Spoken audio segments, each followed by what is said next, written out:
भक्ति वल्लभ तीर्थ गोस्वामी परमाचार्य जी महाराज की जय।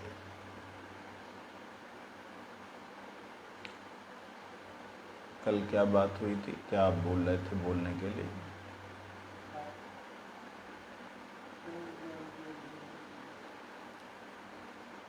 गुरु जी का जो प्रणाम मंत्र हम लोग श्रवण कर रहे थे,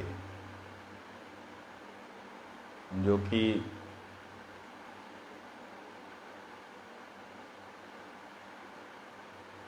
एक हृदय के भाव थे,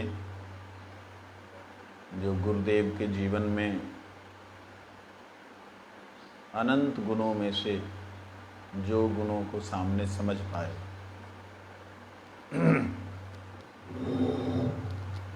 उन गुणों को जो देखा वो सारे समझ नहीं आए।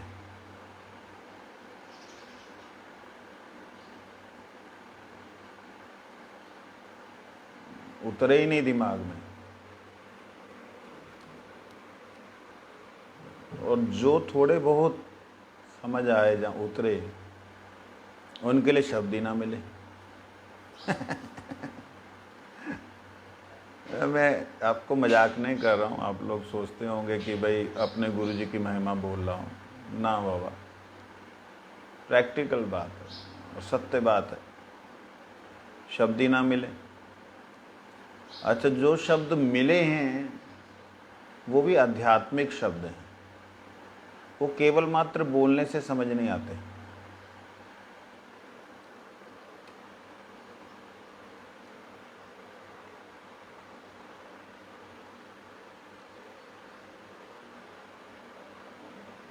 बोलने से नहीं समझ आते।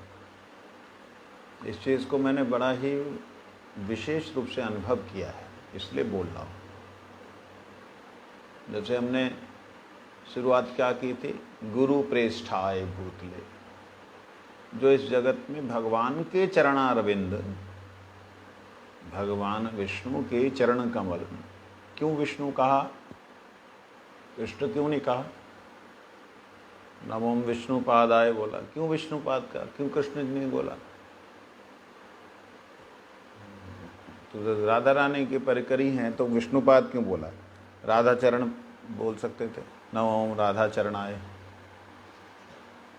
देखिए, विष्णु शब्द जो है वो भगवान के विस्तृत विस्तार का, या भगवान के विलास का स्वरूप नाम है। विश्वम व्याप्ति इति विष्णु। भगवान जिस सत्ता के द्वारा, जिस स्वरूप के द्वारा संपूर्ण ब्रह्मांडों वैकुंठों में विलास करते हैं, वो विलास विग्रह मूल रूप से बलदेव जी हैं। परंतु बलदेव जी के आश्रित जो जन हैं, मूल संकर्षण बलदेव जी को कहते हैं, उनके आश्रित जो हैं वो अपने आप को उनके चरणों में ही पाते हैं। इसलिए नमो ओम विष्णुपादाय। अर्थात श्री कृष्ण ने अपना विस्तार जो विश्व में व्यापक रूप से किया, अपनी शक्ति का विस्तार जो विश्व में व्यापक रूप से किया, उस व्यापक रूप का नाम विष्णु है। इसलिए विष्णुपाद अर्थात कृष्ण के चरण कमल। यही हुआ ना, जो भगवान कृष्ण के ही चरण कमल इस जगत में हम लोगों के सामने अपने गुरु जी के प्यारे के रूप में आए। अब ये प्यारा शब्द हमने बोल दिया, और प्यारे के अंदर कितनी गंभीरता है, कितना प्रेम है, शिष्य वात्सल्य परम गुरु जी का गुरु जी के प्रति। प्रेष्ठ शब्द बड़ा ही सुंदर और बहुत ही गंभीरता लिए है। जैसे दैत शब्द है, भक्ति दैत, और वृषभानु दैत दास किसका नाम? भक्ति सिद्धांत प्रभुपाद, भक्ति सिद्धांत सरस्वती ठाकुर प्रभुपाद जी का। वृषभानु दैत दास, अब वृषभानु दैत कौन हुए भाई? वृषभानु की तो दैता हुई।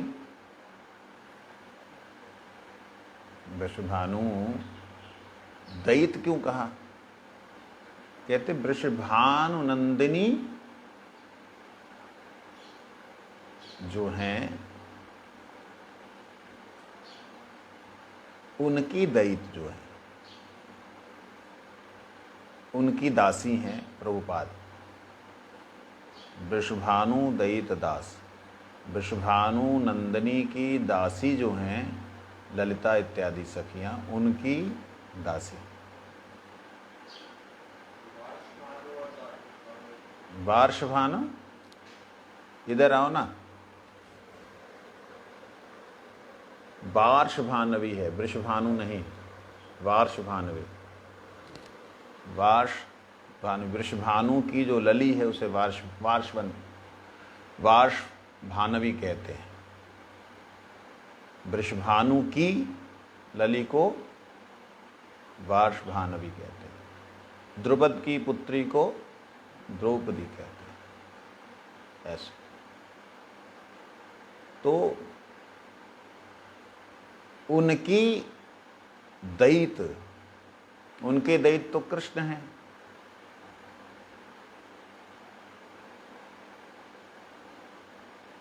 वार्षभानवी जो हैं श्री राधा रानी के दैत कौन है?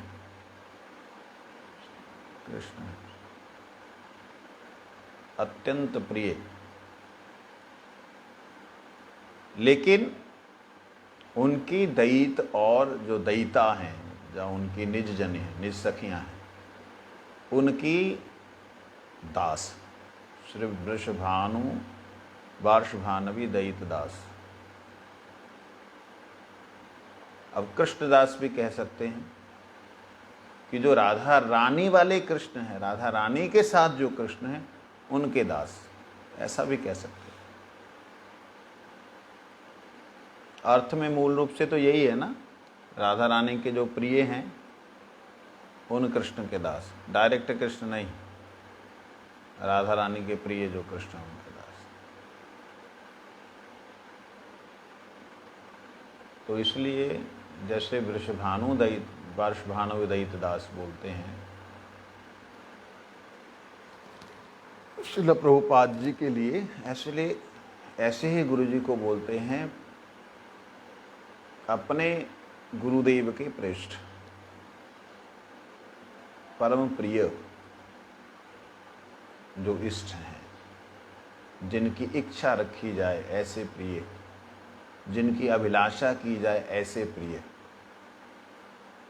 सब लोग इस संसार में किसी ना किसी एक व्यक्ति को इतना प्रेम करते हैं कि वो जितना अपने आप से भी नहीं करते, अभिलाषा रखते हैं कि उसका संग मिले। नरोत्तम ठाकुर ने भी बोला, क्या बोला? रामचंद्र संग मांगे, लेकिन प्रिय किसका बनूं मैं? रूप गोस्वामी रूप मंजरी का। तो ऐसे गुरुदेव के बारे जो हम बोलते हैं ना, गुरु प्रेष्ठाय भूतले, इस भूतल पे गुरुदेव के प्रिय के रूप में आए। अब वो प्रिय प्रेष्ठ कितना गंभीरता लिए हुए है शब्दों में, हमारे पास में कोई भी इसका वर्णन करने का सामर्थ्य नहीं है। मैं ये बोल रहा था। आज हम जो बात कर रहे हैं गुरुदेव का, जो प्रणाम मंत्र का जो अगला पहरा, जहाँ अगली पंक्ति जो है उसके अंदर है सतीर्थ सख्य छत्राय, जो अपने गुरु भाइयों के लिए प्रीतिमय प्रेममय छत्र की तरह हमेशा रहे, उनके ऊपर कोई भी आँच नहीं आने दी। जिन्होंने किसी भी तरह का कोई भी व्यक्ति कुछ बोले तो सामने खड़े हो जाते। एक तब हमारे गुरु भाइयों में कोई थे नहीं, एक आधा कोई बना होगा ब्रह्मचारी तब, 80s की बात है, तो उस वक्त मतलब मठवासी बना होगा। तो 79 में गुरुजी आचार्य बने हो, तब 81 की बात है। उनका एक गुरु भाई किसी बड़े गुरु भाई के बारे में गुरुजी के सामने जाके बोलने लगा कि महाराज ऐसा है, वो ऐसा ऐसा कर रहा है, ऐसा कर रहा है, वैसा कर रहा है। गुरुजी को बड़ा गुस्सा आया। गुरुजी कहते उसको अब डायरेक्ट तो डांट नहीं सकते ज़्यादा। गुस्सा आया कि ये मेरे पास में आके क्यों बोल रहा है। कहते तुमको इतना समय कहाँ से मिलता है, हमको हरि नाम करने का ही टाइम नहीं मिलता, फुर्सत नहीं मिलता है, तुम्हें इतना समय कहाँ से मिलता है ये सब देखने का। ये तुम्हारा धंधा ये सब तुम्हारा धंधा नहीं, छोड़ दो इसको। हालांकि उसने वार्न भी किया कि अगर आप नहीं ध्यान देंगे तो आपका ही देखना फिर क्या मुश्किल होगी।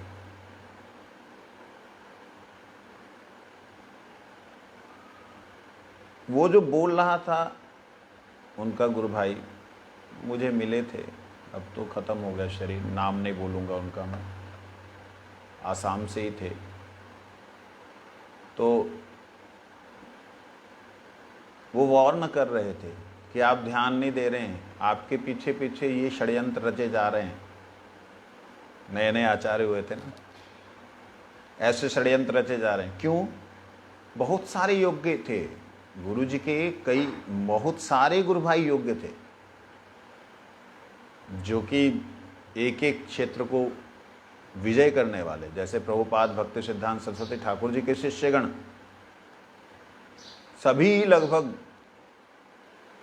जो सन्यासी थे सभी ने, इवन के ब्रह्मचारियों ने भी हरिनाम दीक्षा दी। जैसे परम गुरु जी, वो तो सन्यास नहीं हुआ प्रभुपाद जी से, बाद में सन्यास हुआ, लेकिन हरिनाम दीक्षा के लिए लोग उनसे लेना चाहते थे, तो उनको ही सबसे पहले बोला कि ठीक है आप ही दीजिए। भक्ति गौरव परम पूज्यपाद भक्ति गौरव विवेकानंद महाराज जी से उन्होंने संन्यास लिया। तो ऐसे परम गुरु जी के जैसे बहुत सारे गुरु भाई योग्य थे, ऐसे हमारे गुरु जी के भी बहुत सारे गुरु भाई योग्य थे, जो कि अगर वो अलग अलग रूप से एक ही केंद्र के नीचे रह के प्रचार करते तो विस्तृत प्रचार होता, मतलब बड़ा ही जबरदस्त प्रचार होता। लेकिन गुरु महाराज जी ने अपने गुरु महाराज जी की वाणी, उनके गुरु जी ने लिखा था कि मठ में एक समय में एक ही आचार्य होगा, एक समय में एक ही। हमारा कल को गाय का बछड़ा गुजर गया, वो बड़ा दुख हुआ था, इसलिए कल हम आ नहीं पाए थे। जयदेव प्रभु, वो जो रात्रि का बचा होता सारा दे देना चाहिए उसको अभी।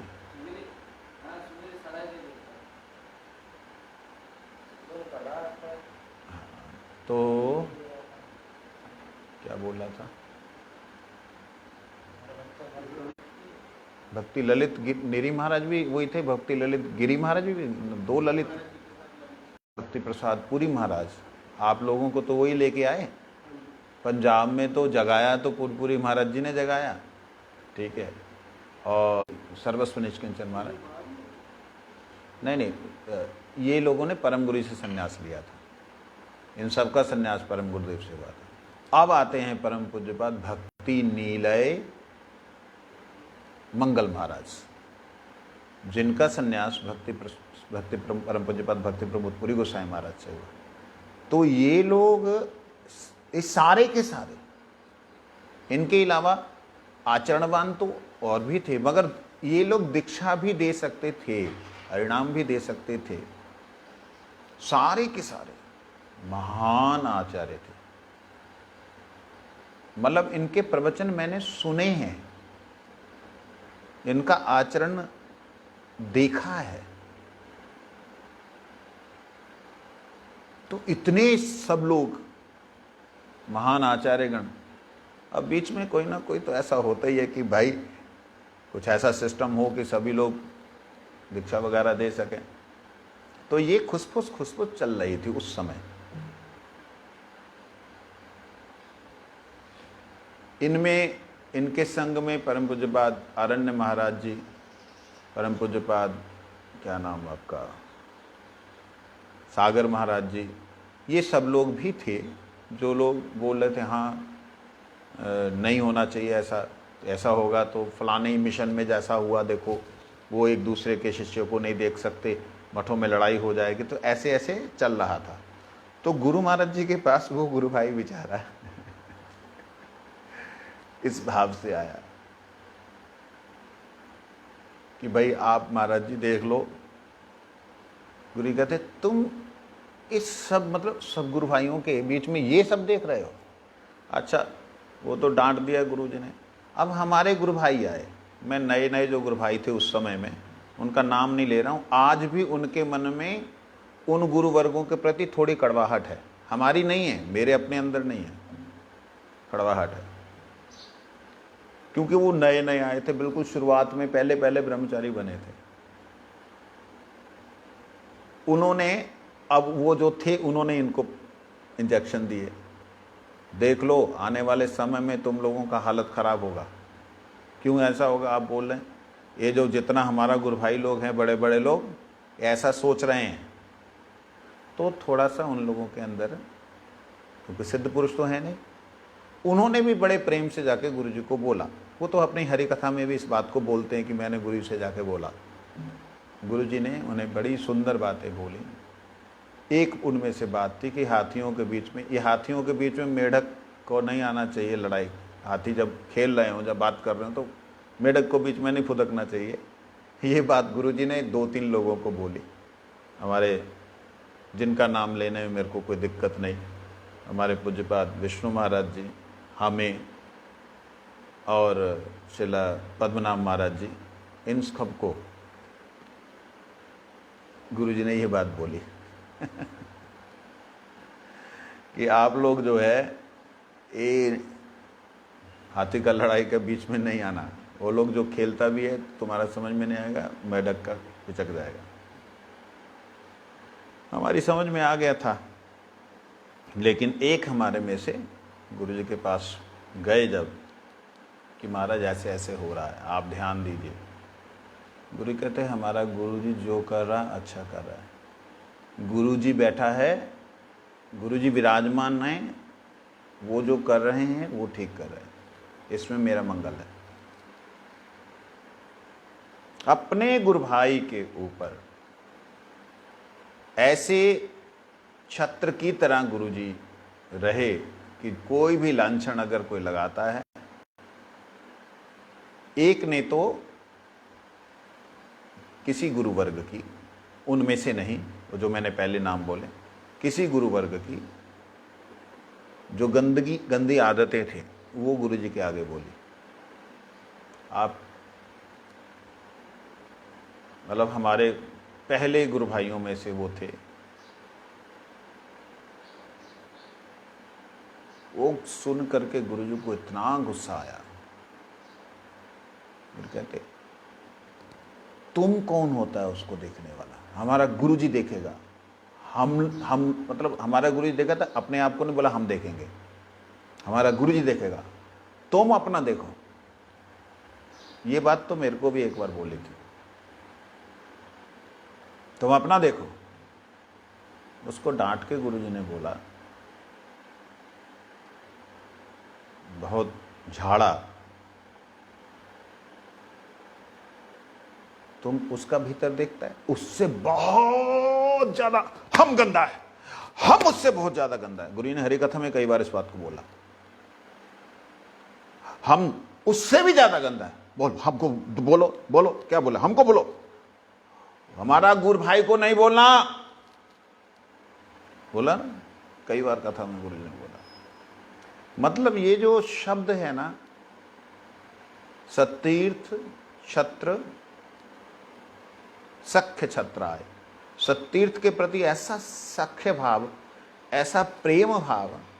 सख्य शब्द जो होता है वो दिल की बातों को आदान प्रदान करने वाला जहां पे जगह होती है उसे सख्य कहते हैं। मित्र दोस्त ये थोड़ा दूर दूर हो जाते हैं, सखा बिल्कुल अंदर की बातों को, जो स आख्याति आपस में जो अपने दिल की बात ख्यान करते हो, व्याख्यान करते हो, वो होते सख्या। संस्कृत शब्दार्थ है। अच्छा, वो श्लोक भी है। चलिए, मैंने कहा ऐसे निकला शायद। तो कहते हैं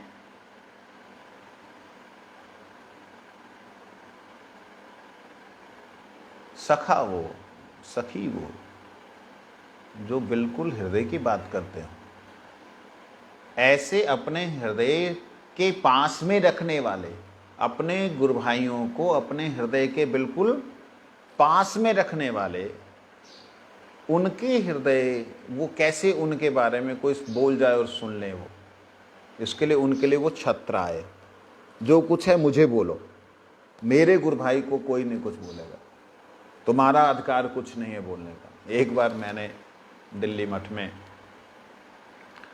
मैं उन गुरुवर्ग का नाम नहीं बोलता, एक हमारे गुरुवर्ग नया नया संन्यास हुआ था, तो गुरु जी से संन्यास हुआ था उनका।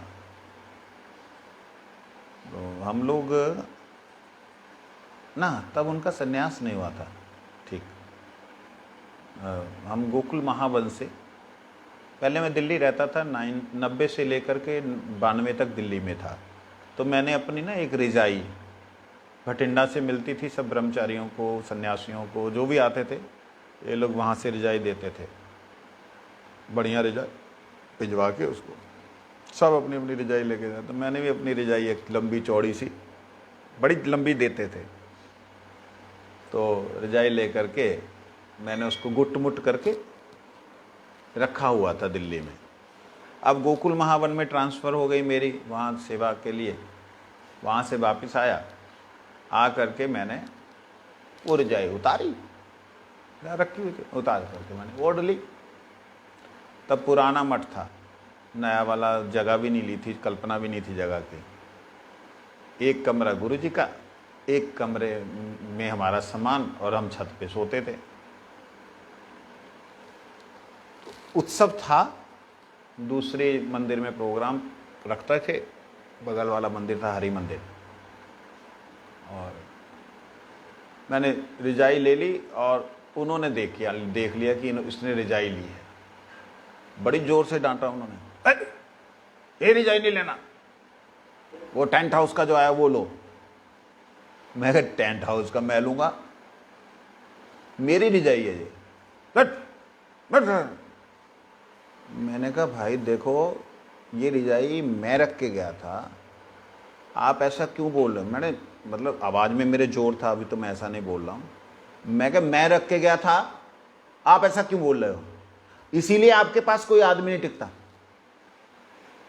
इसीलिए नहीं टिकता। देखो मेरे पास कितने ब्रह्मचारी हैं, गोकुल महावन में तब बहुत ब्रह्मचारी हो गए थे, मतलब कलकत्ता मठ से ज़्यादा, 29 और 32 के बीच में रहते थे। मेरे पास देखो कितने हैं, वो मैंने बोल दिया। उन्होंने जाके गुरुजी को बोला, और आधे पौने घंटे बाद गुरुजी ने मेरे को बुलवाया। मेरे पास शायद हमारे चंद्रशेखर प्रभु जी, चिदघनानंद दास ब्रह्मचारी, जिनका नाम अभी विष्णु कुमार है, वो आए। कहते भगवान दास, हाँ जी, क्या तेरे को गुरुजी ने बुलाया? गुरुजी ने बुलाया, गुरुजी ने, ओ हो गई, मतलब कांड हो चुका है। मैं गुरुजी के पास गया, प्रणाम किया, गुरुदेव तुम हमारा गुरु भाई को ऐसे कह नहीं बोलना। आंखों में आंखें डाल के गुरुजी देख रहे, मैं चुपचाप, चाचा अपना बाचा, अपना चरखा में तेल दो, हमारा गुरु भाई को कुछ नहीं बोलना, उसको गुरुदेव देखेगा, अगर वो गलत करे तो गुरुजी देखेंगे।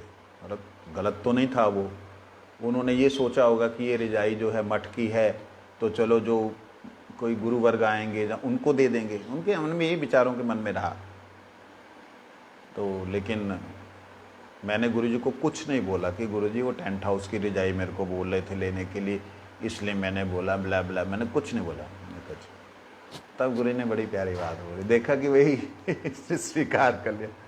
कहते देखो, जो तुम्हारा गुरु भाई, मतलब गुरु भाई शब्द नहीं गुरु जी ने प्रयोग किया, जो तुम्हारा है उनको बोलना।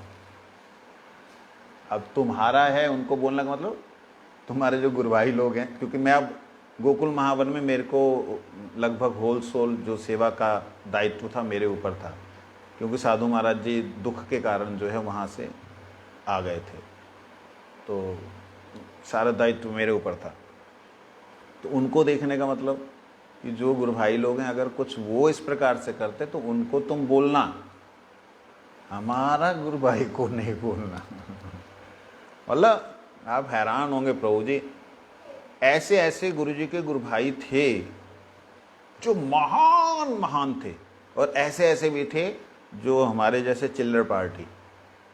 ऐसा नहीं कि सारे महान थे, जिनके हृदय में द्वेष भी था, जिनके हृदय में हिंसा भी थी। सारे सिद्ध महापुरुष नहीं होते, ये बात ध्यान रखिए। जैसे तुम लोग हो इस वक्त, अपनी स्थिति देखो, बाहर वाला देखने वाला कहेगा बाबा जी बन गया तो वही इसके अंदर ये क्यों और ये क्यों और ये क्यों, होता है ना। हम गुरु वर्गों के बारे में बोल नहीं सकते हैं, हमारा बोलने का कोई भी अधिकार नहीं है, इसलिए मैं किसी भी गुरु वर्ग का नाम लेके नहीं बोल रहा हूं। सिर्फ ये क्यों मैं इस लीला को भी क्यों उच्चारण कर रहा हूं, ये बात भी समझने वाली है। एक बार श्री गुरु महाराज जी से 2003 में हम लोग लुधियाना में मिले किसी एक विषय को लेकर के, तो शायद आप भी वहाँ थे, कपिल वगैरह थे, कपिल लुम्बा वगैरह, कुलदीप जी वगैरह सब लोग थे। तो हम लोग मिले, मैंने मिल करके सीधा सीधा नाम लेकर के किसी एक वैष्णव का उल्टा सीधा जो था उसका बारे में जो चरित्र का गड़बड़ कुछ भी था वो मैंने सीधा सीधा बोला। गुरुजी ने, वो 5-7 जने बैठे थे, सबके सामने बोला नाम लेके नहीं बोलना।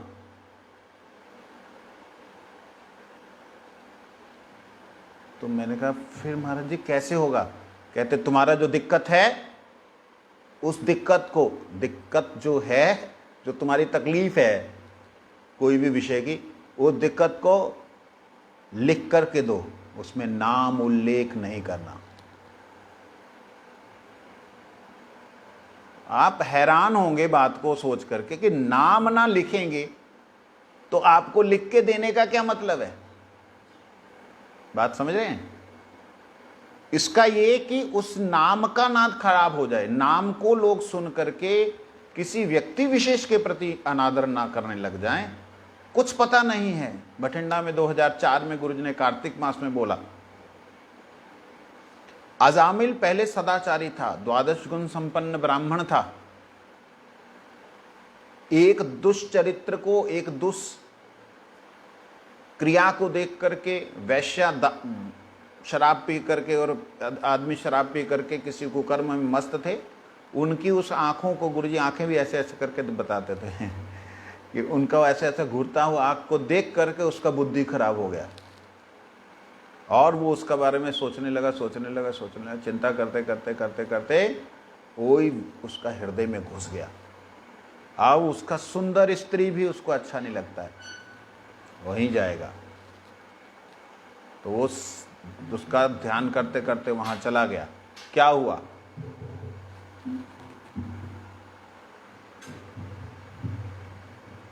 कहते वो पतित हो गया, लेकिन उसका निंदा नहीं करना। ना जाने कब वो फिर शुद्ध हो जाए, तो जब वो फिर पुनः पवित्र हो जाएगा, जो निंदा किया वो कैसे, क्या दिखाएगा? भगवान को मुख कैसे दिखाएगा? भगवान बोलेगा वो तो हमारे पास आ गया, तुम उसका निंदा किया, चलो। वो देखेंगे ही नहीं हमारी तरफ। बात समझ रहे हैं? बड़ी ही बारीकी से, बड़े ही प्रेम से गुरुदेव ने बताया। ये तो हमारे गुरु भाई के लिए बताया। अपने उनके गुरु भाइयों के अंदर भी कुछ ऐसे थे जो हमारे गुरु भाइयों को मतलब बहुत ही ज़्यादा तंग करते थे कि भाग जाएंगे। हमारे गुरु भाई कम थोड़े, उनमें से कुछ गुरु भाई ऐसे थे वो ऐसा करते थे कि ये भाग जाए। उससे निंदा किसकी होती थी? गुरु जी की। देखो ऐसा गुंडा लोग पाल के रखा है, कल्पना कर रहे हैं ना? किसका नाम खराब हो रहा है? गुरु जी का। ऐसा गुंडा लोग पाल के रखा है, जानबूझ के गुरु भाइयों को दुखी करने के बाद जब हमारा वो गुरु भाई दिल्ली मठ में, हम लोग वहीं थे, मिलने आया, गुरु जी से बोला कि गुरु महाराज मुझे ऐसा ऐसा बोलते हैं वो, मैं आपकी निंदा नहीं सुन सकता, मैं वहां नहीं रहूंगा। गुरु जी ने बोला वहां पे कोई भी नहीं टिकता है, हम तुमको बोलता है तुम वहां रहो, तुम्हारे रहने से हमको चिंता नहीं है सेवा का, तुम वहां रहने से हमको चिंता नहीं है सेवा का, तुम वहां रहो। महाराज नहीं, मैं मर जाऊंगा, आपकी निंदा नहीं सुन सकता। गुरु जी ने क्या बोला? उसका चिंता नहीं करना, तुम्हारा कोई अपराध नहीं होगा।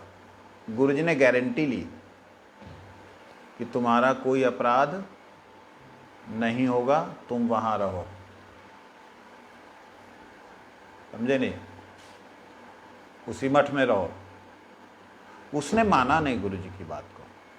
हमने समझाया, मतलब हमारे चिदघनानंद प्रभु जी ने समझाया, विष्णु महाराज ने, मैंने उनको समझाया, हालांकि मेरे से बहुत सीनियर थे वो, मठ में शुरुआत वाले ब्रह्मचारियों में से उनका नाम था। हमने समझाया प्रभु जी, गुरु जी ने बोल दिया, आप चाहे गुरु जी को जो भी गाली देता रहे।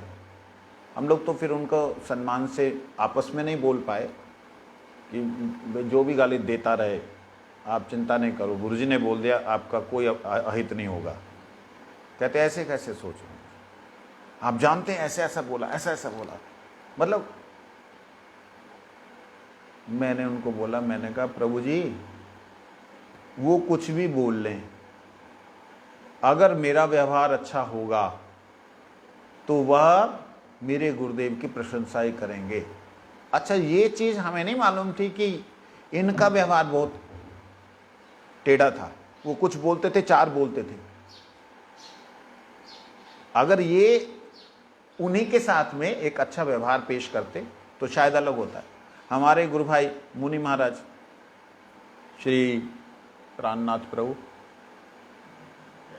त्यागी महाराज, ये लोग जब गए, वही वाले प्रभु जी जो वहां इंचार्ज थे पहले, वही वाले प्रभु जी का बिहेवियर कैसे चेंज हो गया भाई?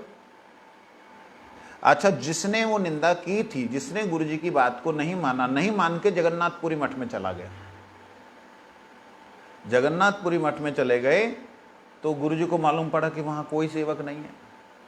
अब गुरु जी के पास, मतलब वहां कलकत्ता में फोन गया और गुरु जी को फिर पंजाब में फ़ोन आया कलकत्ता से कि ऐसी ऐसी बात है महाराज, वहाँ कोई सेवक नहीं है। कहते हम तो उसको भेजा था, वो कहाँ गया? पता लगा पूरी चला गया।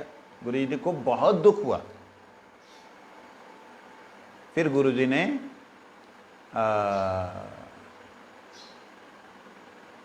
किसी और, एक ताऊ जी बोल के थे बुजुर्ग, उनको भेजा कि आप जाओ। वो बड़े सीधे सरल थे। उनको जब वो गाली देते, उनका अभ्यास था, अब उनके मतलब हमारे गुरुवर्ग, उनका अभ्यास था मतलब गाली देने का। बड़ी सुंदर ताऊ जी ने एक बार बात बोली। ताऊ जी का नाम क्या था मालूम?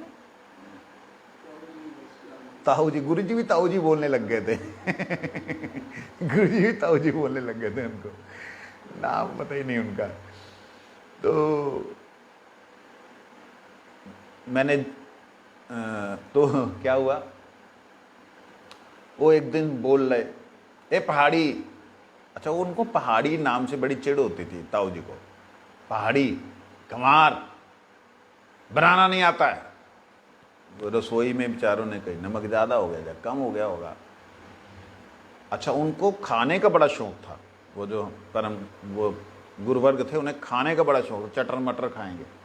दुर्भाग्य से उनको कैंसर हो गया था, बड़ी जल्दी चले गए थे वो, ज़्यादा दिन नहीं बेचारे रह पाए, कष्ट बड़ा बहुत भोगा उन्होंने। लेकिन मैं खाने के ऊपर एक कैंसर की बात इसलिए बोल रहा हूँ भाई, ज़्यादा चटर मटर मत खाओ, हिसाब से खाओ, ये कहने का उद्देश्य है। तो खैर वो ताऊ जी को उन्होंने जी गालियाँ दी,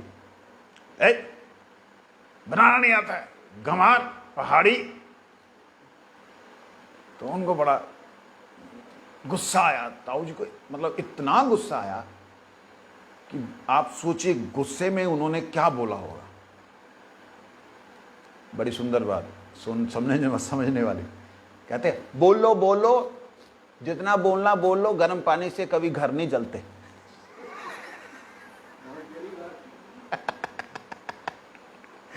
गर्म पानी से घर नहीं जलते, डाल लो गर्म पानी।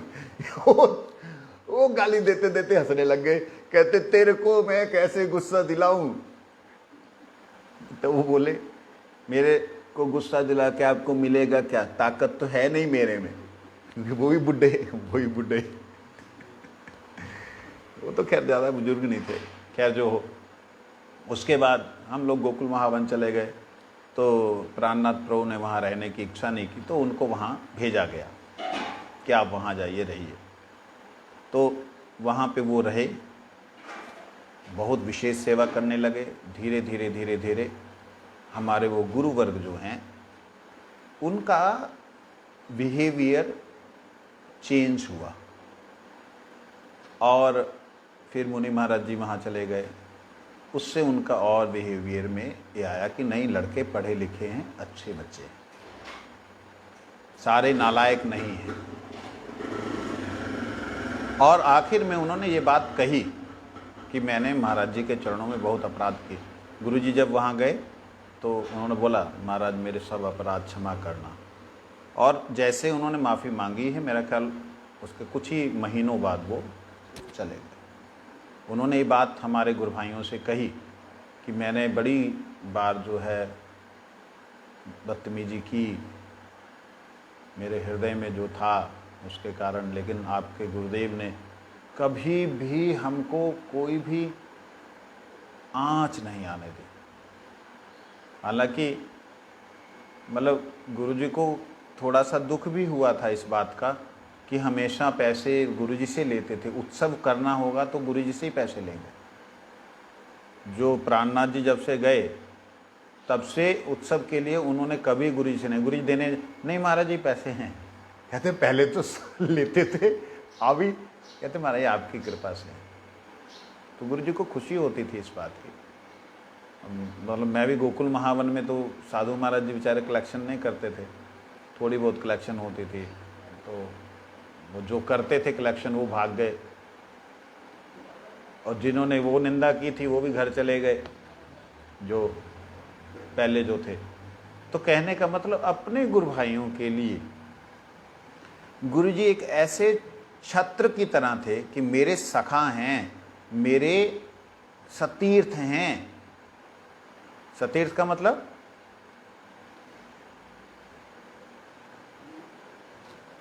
सतीर्थ शब्द का अर्थ जो ज्ञान मंदिर रूप, ज्ञान रूपी मंदिर में सह एक साथ में रहते हों, ज्ञान का अर्जन करते हों, वो होते सतीर्थ। एक साथ रह करके अपनी पुण्य अर्जन करने वाले, ज्ञान अर्जन करने वाले सहपाठी उन्हें कहते हैं सतीर्थ। ठीक है, गुरु भाई शब्द कहा जाता है, मगर सतीर्थ होता है एक साथ पढ़ने वाले लोग, वो सतीर्थ। क्योंकि मठ का मतलब क्या होता है, मठन्ति छात्रः, क्या है मठन्ति छात्रः, हाँ मठन्ति वसन्ति छात्रः परमार्थिना। जो जहाँ पे उसे मठ कहते हैं जहाँ पे छात्र लोग परमार्थ को अर्जन करने के लिए रहते हों। जहाँ पे मठ का शब्द का अर्थ है जहाँ पर परमार्थ के ज्ञान का अर्जन करने के लिए छात्र लोग रहते, तो उन छात्रों को जो परमार्थ को अर्जन करने वाले हैं, अर्थात परम पवित्र स्वरूप भगवान के जो तीर्थ रूपी चरण हैं, उनको प्राप्त करने के उद्देश्य से आए हैं, तो वो हैं सतीर्थ। ठीक है, तो ऐसे मेरे जो सब परमार्थी गुरु भाई हैं, उनको तुम कुछ नहीं बोलना, उसके लिए छत्राय, सतीर्थ सख्य छत्र, सहन नहीं करते थे। यहां तक कि अपने एक गुरु भाई के लिए गुरुजी ने मुझे डांट लगाई। ये तो पहली वाली डांट थी जो आपको बता दी। एक और लगाई। मैंने गुरुदेव से निवेदन किया, गुरु महाराज जी, फलाने ब्रह्मचारी को उन्होंने निकाल दिया है, उसका कोई दोष नहीं है, आप कृपा करके जो है उसको वापस ले लीजिए। बाय चांस जिस वक्त मेरा फोन चल रहा था, उस वक्त वो लोग वहां बैठे हुए थे और गुरुजी ने ये बात उनको बोली, देखो उनको वापस लेने में क्या दिक्कत है। तो मेरे को सुनाई नहीं दिए उनके शब्द, मगर उन्होंने ये बोला कि अगर ये वापस आएगा तो मैं मर जाऊंगा, फांसी लगा लूंगा। और ये बात गुरुजी ने सुनी और उसके बाद मेरे को क्या बोले, आई शैल डाई फॉर माई गुरुदेवास मठ, मैं अपने गुरुजी के मठ के लिए मर भी सकता हूं। मैंने कहा गुरु महाराज जी आप क्या बोले, आप अभी बोले तो मैं इसका गर्दन काट के ले आऊं अपने गुरु भाई की। आप मेरे को इतनी बड़ी बात आपने बोल दी, मेरे को बड़ा दुख लगा, गुरुजी को भी लगा कि इसको दुख लगा है। बस उसके बाद में गुरु महाराज जी, मैंने अपना अंदर अंदर हो गया। गुरुजी ने कॉल किया दूसरे दिन, अंतर्यामी महापुरुष है ना, दो नहीं तीसरे दिन कॉल किया, वो कहाँ है। साधु महाराज जी बोले, महाराज जी वो ऊपर है। क्या बात, उस तबीयत ठीक है? महाराज जी खा नहीं रहा है। उसको बोलो हम बुलाया। मेरे पास ऊपर खबर आई, महाराज जी बोलते हैं आपको बुलाया गुरुजी ने। मैंने कहा उनको बोलो मैं नहीं आऊँगा। हालांकि ये बातें आप लोगों को सुनने से खराब लगेंगी, लेकिन बोल रहा हूँ, आ रही हैं। तो गुरुजी बोले उसको बोलो हम बुलाया है। तो महाराज जी ने आके कुछ और शब्द प्रयोग किए थे, जब एज इट इज शब्द उन्होंने बोला कि महाराज जी बोल रहे हैं उसको बोलो हम बुलाया है। मैंने कहा तो गुरुजी, मैं तुरंत जो है नीचे आया, फ़ोन उठाया, दंडवत प्रणाम, परम श्री गुरु महाराज जी दंडवत प्रणाम। तुम कैसा है? ठीक हूँ। तुम आ जाओ। मैं चुप। तुम हमारे पास अभी आ जाओ। मैं चुप। मैं नाराज नहीं था, मैं अंदर से रो रहा था कि गुरुजी को मैंने कष्ट दिया। मेरे कारण से गुरुजी ने ये शब्द बोला कि मैं अपने गुरुजी के मठ के लिए मर भी सकता हूँ। इस बात का मेरे को दुख था। मेरे को ये नहीं था कि मेरे को डांटा, मैं तो थप्पड़ में मारे, लाठियाँ भी चला दें, मेरे गर्दन में काट दें, मेरे को कुछ नहीं। ये बात का दुख था कि गुरुजी ने मेरे लिए ये शब्द प्रयोग किया। गुरुजी ने फिर एक तीसरी बार, उस समय हमारा सामना कोई था इसलिए वो बोला तुम आ जाओ। अंतर्यामी महापुरुष जानते हैं कि किस बात के लिए इसे कष्ट हुआ है। उस समय हमारा सामने कोई था इसलिए बोला तुम आ जाओ। मैं उसी वक्त मैंने कहा ठीक है गुरु महाराज जी मैं आ रहा हूँ। मैंने महाराज को प्रणाम किया, तुरंत टिकट कटाई, मायापुर पहुँचा। गुरुजी नाश्ता कर रहे थे। आई थिंक गुरुजी ने अपने जीवन में ऐसा किसी के साथ किया हो मैं नहीं जानता हूँ। हम लोग तो ऐसे दे देते, ले खा ले तू खा ले। आई थिंक गुरुजी ने नहीं ऐसा कभी किया। वो नाश्ता कर रहे थे, गुरुजी कहते अभी खाया कुछ?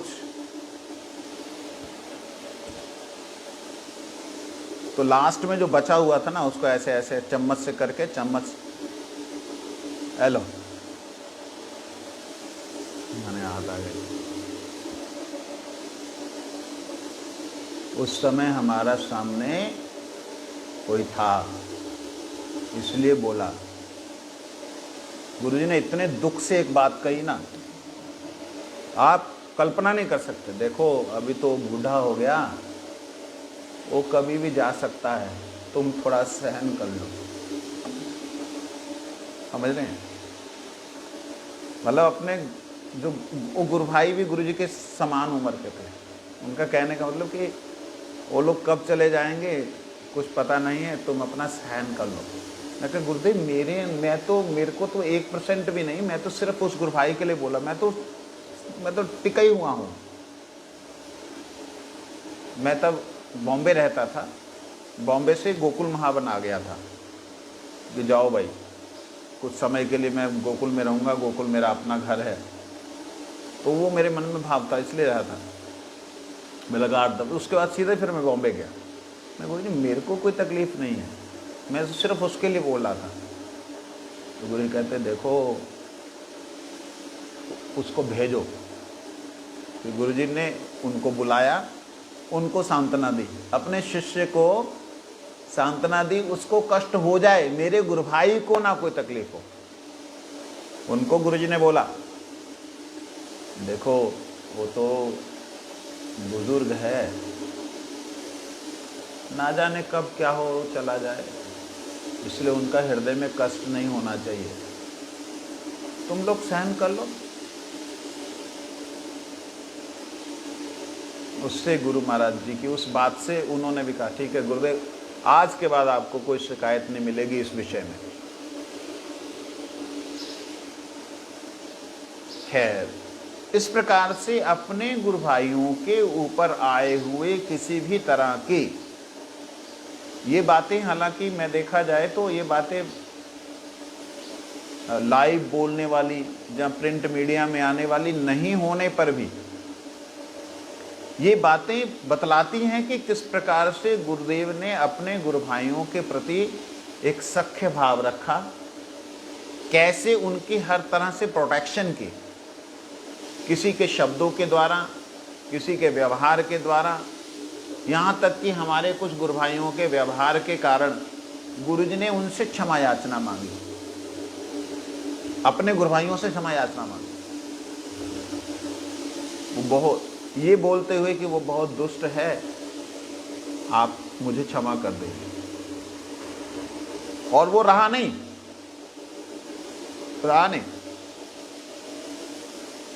तो कहने का मतलब सतीर्थ सख्य छत्राय प्रणतार्थ प्रदायिने, और उनके चरणों में जो आश्रित हुए, जो प्रणत हुए, जो प्रकृष्ट रूप से नत हुए। प्रणत मतलब क्या होता है? परिपूर्ण रूप से नत हो जाए, झुक जाए, परिपूर्ण रूप से शरणागत हो जाए, उसे कहते हैं प्रणत। जो परिपूर्ण रूप से नत नहीं होते, परिपूर्ण रूप से समर्पित नहीं होते, उन्हें प्रणत नहीं कहते हैं। प्रणत शब्द का अर्थ भी अपने आप में बड़ा ही महत्वपूर्ण है। जो परमेश्वर को प्राप्त करने के लिए गुरुदेव के चरणों में नत हो जाए, समर्पित हो जाए, उसे प्रणत कहते हैं। प्रणत, प्रणत शब्द का अर्थ ये भी है जो अपने इष्ट के लिए अर्थात गुरुदेव के लिए संपूर्ण समर्पण कर दो। संपूर्ण समर्पण में दशों इंद्रियां, ज्ञान इंद्रियां और कर्म इंद्रियां, मन, बुद्धि, अहंकार समर्पित कर दे, वो है वास्तविकता में प्रणत। हम लोग प्रणत नहीं हैं, हम शरण में आए हैं, शरण आगत हैं, शरणागत हैं, शरणागत हैं। हम परिपूर्ण रूप से या पूर्ण शरणागत नहीं है। जो पूर्ण शरणागत होते हैं, जो पूर्ण रूप से शरण में आए होते हैं, उनको वास्तविकता में प्रणत कहते हैं। तो प्रणतार्थ प्रदायिने, अच्छा ध्यान दीजिए, जो पूर्ण रूप से शरणागत हुए हैं, जिन्होंने अपनी पांचों ज्ञान इंद्रियां, पांचों कर्म इंद्रियां और